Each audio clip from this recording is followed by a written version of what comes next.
காலங்கள் அதை நோக்கி ஓடுது. எல்லாரும் சீரியல் பாருங்கத்தான். சீரியல் பார்த்தீங்கன்னா வருஷத்துக்கு 12 லட்சம் ஏற்றி விடுறாங்களாம். வீட்டில் படுத்துக்கிட்டு சீரியலை பாரு, 100 நாள் வேலைக்கு போய் சிப்பிங் கயிறும் தட்டாங்க தாயம் விளையாடு, எல்லாமே நல்லா இருக்கும். சீரியல் பார்க்க வேணாம்னு சொல்லலை.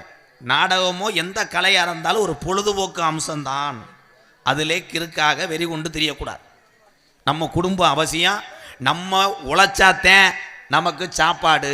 யாரை நம்பியும் யாரும் கிடையாது. நீங்கள் அத்தனை பேருமே தன்னம்பிக்கையோடு வாழுங்கள், தர்மம் செய்யுங்கள்.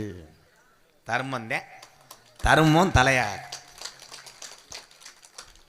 இந்த கைதட்டின ஆளுக செய்வாக போல மற்ற ஆளுகளும் செய்விய. இது வெளிக்காட்டுறது கிடையாது. அதானே ஒரு பாட்டை பாடிடுவோம். அரசு பள்ளிக்கூடத்தில் படித்து அரசாங்க வேலையெல்லாம் கிடச்சி உலக நாட்டுக்கே திரும்பி பார்க்க வைத்த ஒரு தமிழன் யாருன்னா ராம